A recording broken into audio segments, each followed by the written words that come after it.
Today on Studio G, a 1 October victim tells us her story. We get students' perspectives on proposals to arm teachers. And we're sitting down with a freshman sprinter on her way to an NCAA championship. Don't go anywhere. Studio G starts right now.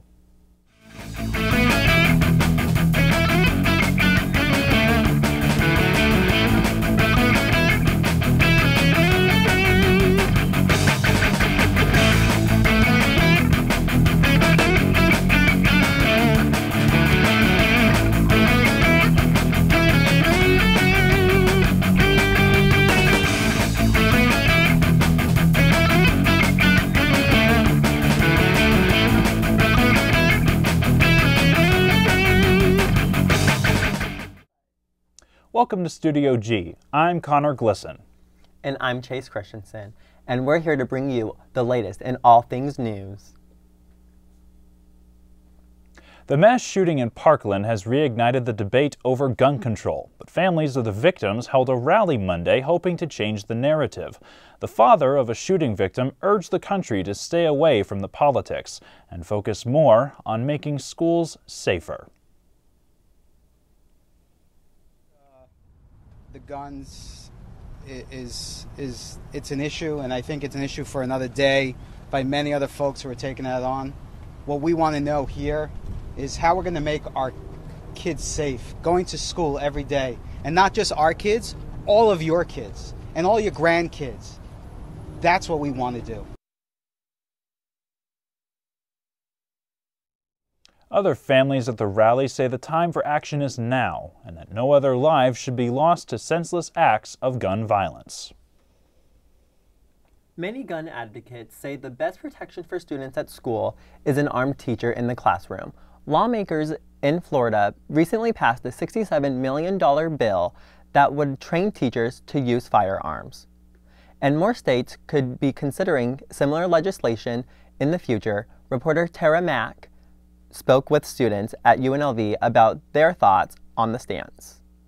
As far as my professors being armed at UNLV, I can tell you that I'm cool with my professors, so I have nothing to worry about. But some of my other classmates, I would worry about their safety for sure. So I would be against that. So personally, I wouldn't feel safe if a teacher was armed with a gun, just because, even with law enforcement, they're trained to use firearms, and they even have missed several shots as well. So I would say having a teacher having a gun would just be like horrible. I don't know if I totally agree with it. I don't know if it would help the situation. I guess it's just kind of up in the air, but if I had to choose, I probably would be against it, just because, what is the point? They can be armed, but why risk it? Something else could go wrong. Florida state government setting aside $65 million to train teachers on how to arm and protect themselves. I think that funding can go to other commendable causes. And just speaking on my own experience, back in high school, if my teachers were carrying a gun, some of my homies wouldn't be here today, so I'm against it. Many Las Vegans are still recovering from the tragic 1 October shooting that took place here roughly 6 months ago. 58 people were killed by deranged gunman Stephen Paddock, who shot into a massive crowd of concertgoers. One victim told our reporter Alexis Ferraro she now lives life in a constant state of fear. Jessica Lopes was one of the 22,000 people who attended the Route 91 Harvest Festival, where Stephen Paddock opened fire right behind me here at the Mandalay Bay on the 32nd floor. It was really close to the stage, so it was really loud. Everybody was singing. We were shoulder to shoulder, being pushed up against people. It started as a normal night. She arrived around 7 p.m., just in time for Jake Owen, the set before Jason Aldean.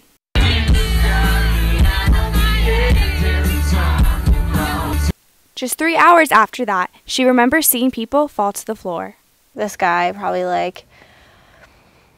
5 feet in front of me, he went down, and I realized what was happening with him. I just didn't want to look because it made me too nervous. But I know that somebody was holding his wound, and I know he actually ended up being okay. I found that out like a few days later. At this point, people were still unsure what was really happening. A few more rounds went off when still nobody really like realized, and then when the stage went black and then Jason Aldean like ran off stage, we all just like hit the ground, and we all hit the ground and just laid there. Jessica feared for her life and called her boyfriend, who was in the Marines. He told me that I have like about 10 seconds in between reloads to get under the stage. He asked how far I was from the stage, and I said about 10 feet, and he was like, okay, that's the safest place. You need to be under the stage. So he was like, after the next rounds go off, I'll give 10 seconds, just run, get under the stage. And I said, okay. At this point in the night, she was alone. One of the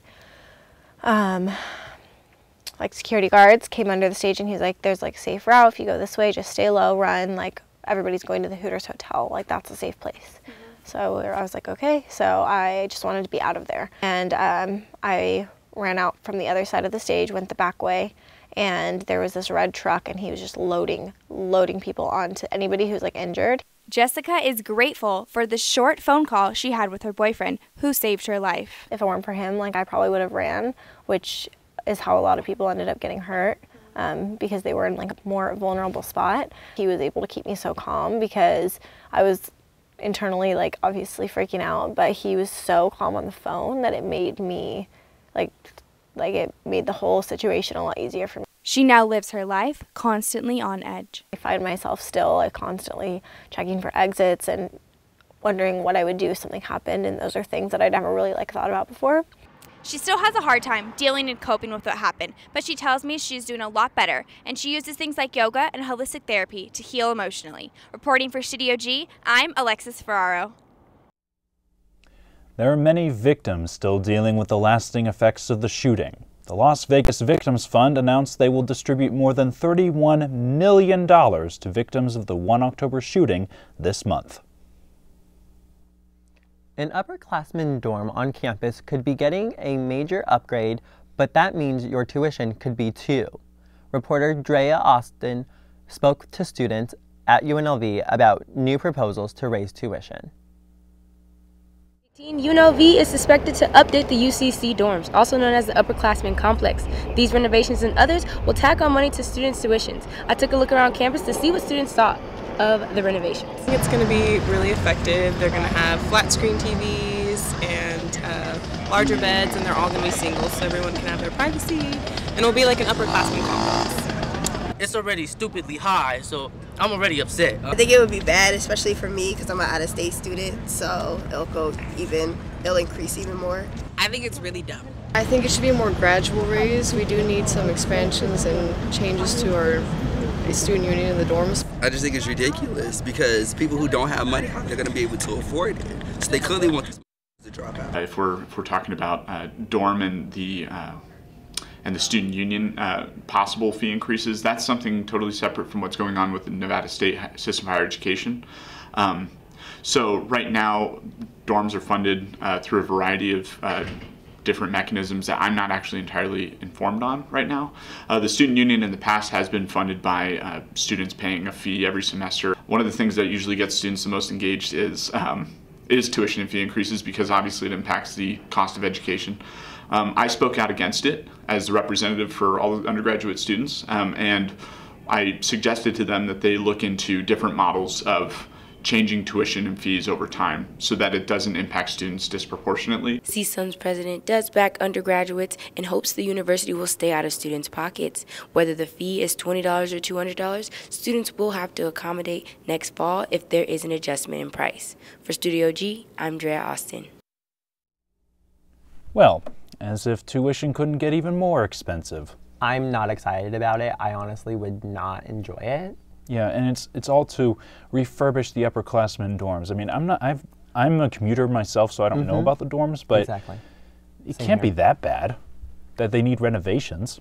Agreed, but I think it's just a little too much. Coming up, we'll take a look at a colorful Indian festival that took place on campus over the weekend. And our very own Denier Franklin has your daily weather update. Sit tight. We'll be right back. The show's name is the Rebel and Revolt Show. Pretty good show about, just someone who will actually talk about UNLV the way an outsider might feel. We talk about current events, we talk about politics, try to take an offensive swing with it. Sometimes it's hit or miss, but and we talk about, the little things in life that everybody laughs about. And we are the Rebels and we are revolting. My name is Jameson Wilk and I run the Rebel and Revolt Show, and you can tune in at therebelhd2.com.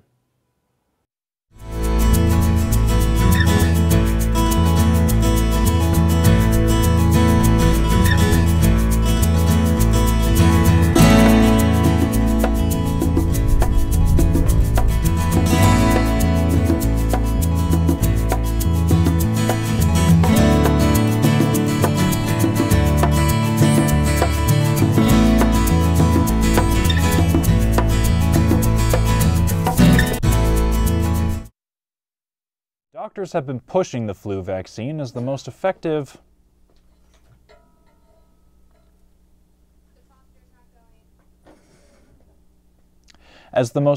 counter to the flu virus. But CDC reports say this year's flu shot is only about 36% effective. CNN's Mary Maloney explores the process for creating a vaccine.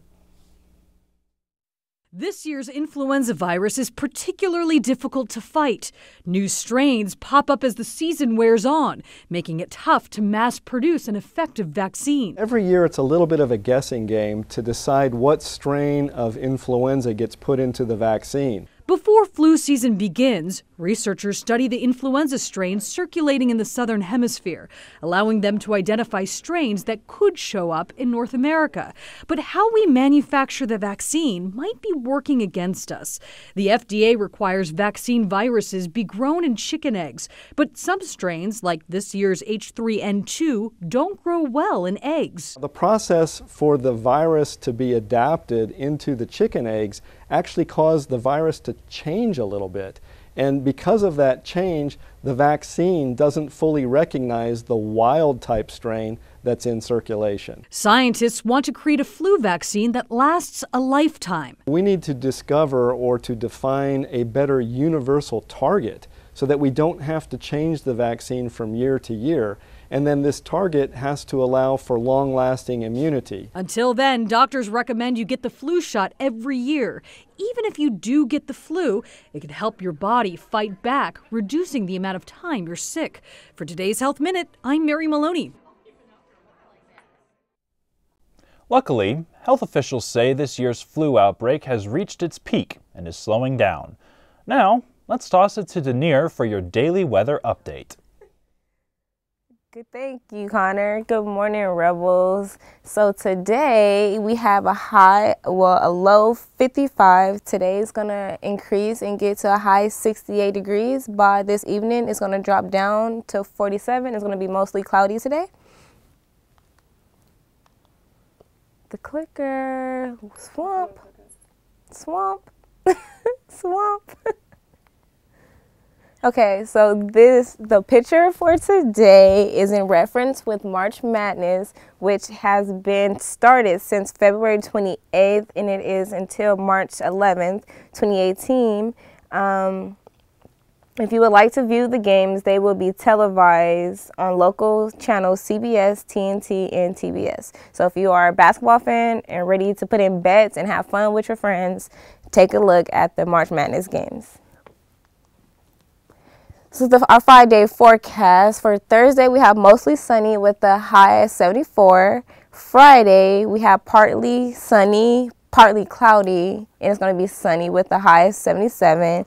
It looks like throughout the whole week, we have highs of 70 with a little breeze or little clouds. Right now, throughout the valley, it seems like the whole valley is experiencing low 50s, mid 50s, besides the Las Vegas area. It's in the high 60s. Nellis is 56, Centennial is 53, Green Valley 55, and Boulder City is 57.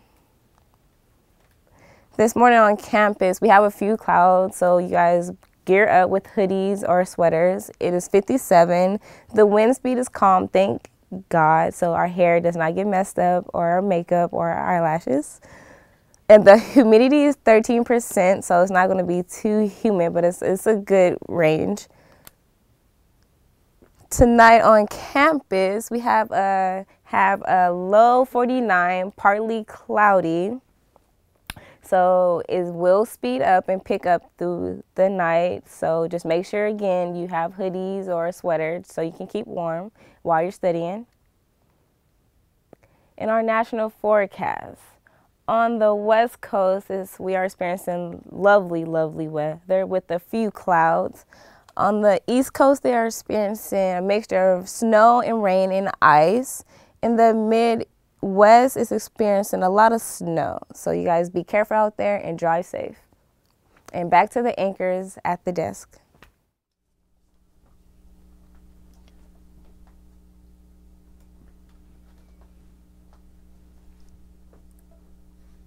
Thanks, Denier. Well, it looks like spring is in the air, definitely. And one organization on campus is helping ring in the new season with an ancient cultural festival. Kaylee Woods has more on the story.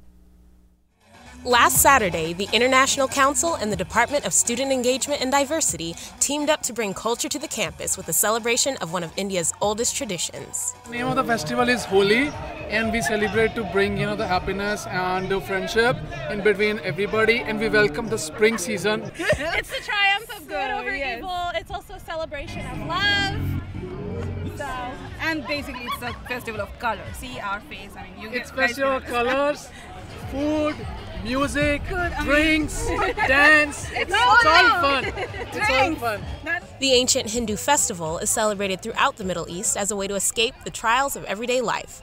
UNLV's Indian Student Association gave students in Las Vegas an opportunity to experience a different culture, one that's full of exotic flavors. Rice mixed with spices, Indian spices, and then we have pakoras. It's like, a mixture of vegetables, and it's deep fried. Then we have a samosa. It's a veggie samosa. It's basically used potatoes, onions, and and then again spices.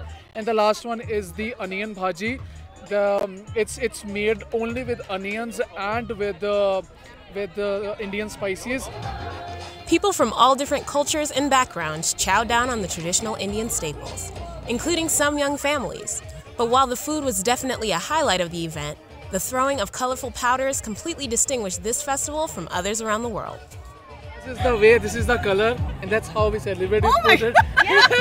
This is a demo. Exactly how it works. That's how it works. Holi, also referred to as the Festival of Colors, pays tribute to the traditional Hindu gods and goddesses who overcame evil spirits to ascend to the throne. The mesmerizing colors are designed to uplift the community, removing negative energy and replacing it with thoughts of happiness and prosperity. It's safe to say, by the amount of powder thrown at this year's Holi, the UNLV campus will be seeing a lot of good fortune in the near future. For Studio G, I'm Kaylee Woods.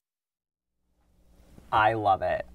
Yeah, that festival actually looks like a lot of fun. It does. It seems like it's going to refresh for the spring, new thoughts, new ideas, new motivations for the new year. Oh, really. Yeah, for sure. Up next, Studio G's Drea Austin is sitting down with a star sprinter on the UNLV track team. We'll be right back after the break. Metropolis is a 30-minute show that airs every Tuesday evening at 91.5. You're going to hear Dr. Gary Larson along with our regular contributors talking about what matters to our community. And not only what matters, but why does it matter? We look at our community as a whole, but we also pay special attention to what's happening here at UNLV because that's our home as well. So looking at our Metropolis through the lens of a radio show really gives us the unique perspective to tell a story through words and through people, and I think it makes for a great program.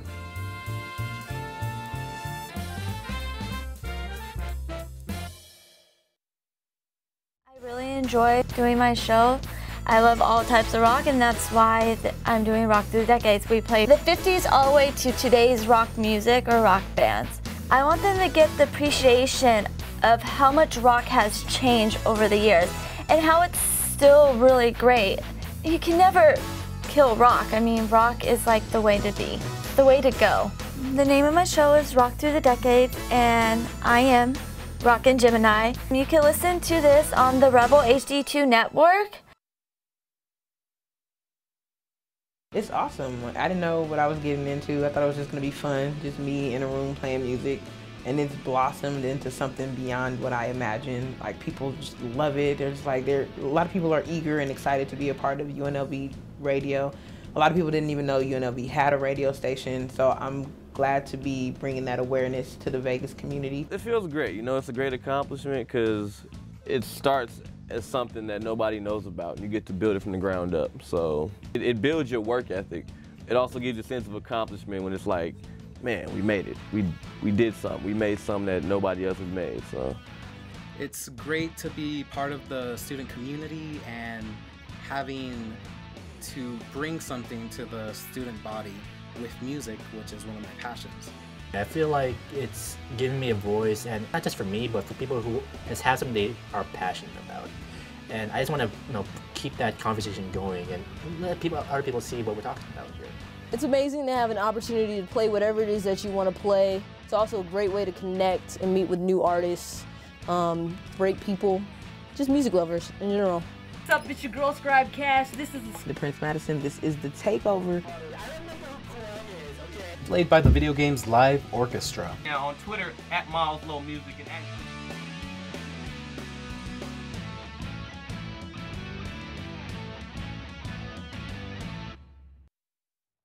I'm Drea Austin. Today I'm sitting down with Aubrey Fertit, a top-ranked freshman who's a mid-distance runner on the UNLV track team who will be competing in the NCAA Indoor Championships this weekend. Welcome. Hi, thank you. All right, so how did it feel competing in your first indoor conference championship with UNLV? It was crazy. The energy was there, and when I came into the school, they were like, we're going to win a conference. We're going to win a conference. So I was like, all right, let's win this championship. So, I mean, it was great that I came in here with that attitude, and that whole energy just continued throughout my whole time here. Right, so you started out with cross country. Like, how was your transition into training from cross country to the track? Let's just say that I'm glad that I transitioned to track. Cross country was rough. Yeah, I bet. Okay, so I know you went to the meet like a day before the track team went, so your stuff wasn't stolen. But how do you think the atmosphere changed after that news at the dinner table? That news hit me like a hammer. I know that personally my stuff wasn't stolen, but just to know that someone could do such a thing to like my team, I feel like on this like a spiritual level, like with my team, like we're all like one. And like when their stuff got stolen, like it felt like mine was stolen too. Like I just felt so bad for everybody, but everybody's spirits were so high. Like, we came to the conference to win, and even though that was thrown in our way, even though we had to jump over that hurdle, like we still did what we had to do, and I really admire the team for that. Right. Okay, so I have to ask, the meme of you dancing on Twitter before your race, what were you listening to? I wasn't really listening to anything. I always dance. I'm always dancing at practice. I'm always dancing off the track. It's just my thing. It just helps. Music in your head. It's music in my head, yeah. It just helps me with the nerves. Right, so what do you listen to get pumped for a race? Oh, okay. Well, now I listen to 6ix9ine. I don't know if you ever heard of him. Then there's XXXTentacion, which is great. But then, like, I got the old schools, too. So, I got the old school hip-hop, and then sometimes I listen to, like, songs like Sitting on the Dock of the Bay, like, Yeah. I just, exactly, just like a variation of different songs just to keep me out of my head. Right, so after you ran prelims and you ran finals, was final time your fastest time ever? Yes, so what did you run? That was incredible. So I ran a 2:04.01, which is a school record. I think I broke the meet record as well. That was definitely a PR. It was a 3-second personal best. The day before, because you ran 2:07, and the next day you ran 2:04. Yeah, that's crazy. Oh wow, that was just an incredible race. I didn't even realize when I was crossing the line. I just looked at the time and I was like, oh, no way. It was crazy. Like, was I so really cool. just ran this. Like I really just did that. So what are you ranked going into indoor nationals right now? I am ranked, I think, either like 14 or 16 right now in the nation, which is pretty cool. For a freshman, that's really good. So yeah. What do you think yours and Coach Harris's plan is going in? My plan is just to do everything that I've been coached to do, just go in there and do the best that I can, and I just want to leave it all on the track. Yeah. So going in, what do you expect to come out as, or what are your hopes? Everyone wants to, yeah. You're a champion already. Trying to get that ring, you know. So I mean, if I don't get it this year, then I'll go back next year, and I'm gonna just keep trying until I get it, you know. Yeah, hopefully we'll stay updated with you so we can see how your progress unfolds. Actually, this weekend, when do you leave? Tomorrow? I leave tomorrow, 4:45 in the morning. Well, you know what? You're going to do great. Thank And you. Texas is not ready for you. So congratulations, Avi and her team, on their advancement to nationals. We wish you nothing but good luck in Texas this weekend. Thank you for coming. Thank you. We'll return to COG right after the break. To do an internship. It's one of the requirements for a journalism major. You have to do an internship before you can graduate. Definitely having an internship as a requirement really helps push yourself out there and to just remind you that your graduation is coming up soon. You're going to have to need some work experience in your career. So it's really good to put yourself out there early on, and they tend to help students a lot more. So when you do a student internship, it really helps out a lot.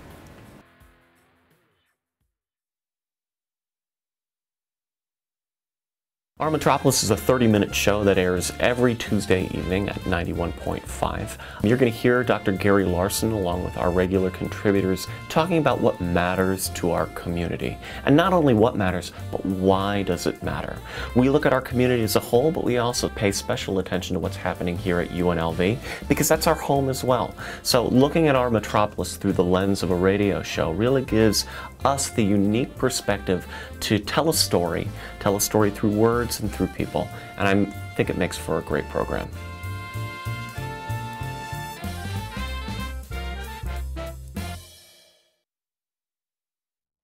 Many actors and actresses are still reeling from their big wins at Sunday's Oscars, but actor Dwayne "The Rock" Johnson celebrated a different kind of win. The Rock was presented with the Golden Raspberry for his movie Baywatch, an award given to the best of the worst films in Hollywood.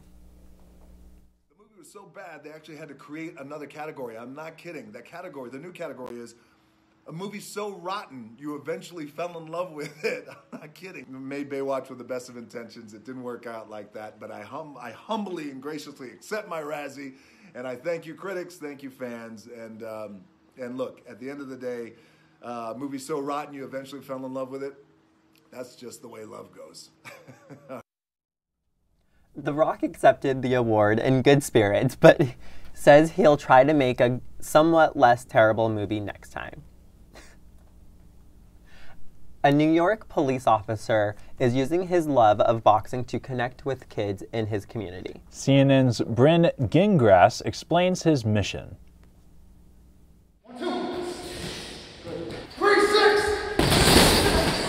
My name is JJ Jones. I'm not in uniform here.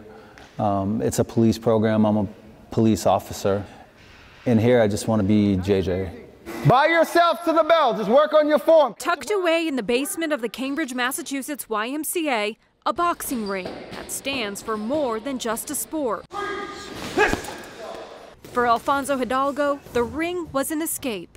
I was going through a lot of difficult times before I came here. I was homeless. When he came in here, it was obvious that he needed some guidance. The relationship between JJ and Alfonso took several rounds. 4 weeks, maybe a month in, I'll never forget. And I don't know why, it was just that time, and I just opened up to him. I said, this is what I'm going through. Basically just, help me. It became that place for me. For those 2-3 hours that I was here, I was actually happy. And that's a feeling Alfonso didn't expect. Growing up in my community, you hear a cop, you run, sometimes without even knowing why. He was probably the first person that made me see beyond the uniform, beyond the blue. You ain't tired? No, I'm in shape. Nah, I know, I see you look good. The hope is that if they can connect with me, maybe that builds a trust with other officers in patrol. To date, JJ has trained nearly 750 kids and teenagers over 8 years. Good job. He's never missed a Tuesday or Thursday class, not even for a vacation. A commitment that is not only changing lives, but saving them. One. Good. Elisa Gold's mother said her daughter was self-harming before she found this program. Over the week, because of school, I get a lot of stress. Coming here, I can just kind of get that off because it kind of helps. Exhale every punch. Every punch. And these kids aren't used to anybody giving them individual attention. They also let me rant sometimes. It was never about really just the fighting or the winning. It was about just the growth. Boxing brought me here, but JJ made me stay. He's not anything close to the person that he was when he first came here.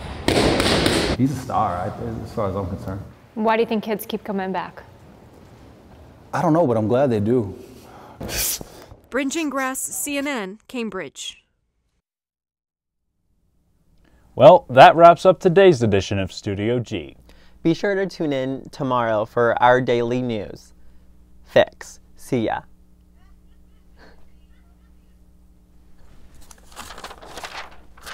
My Lanta.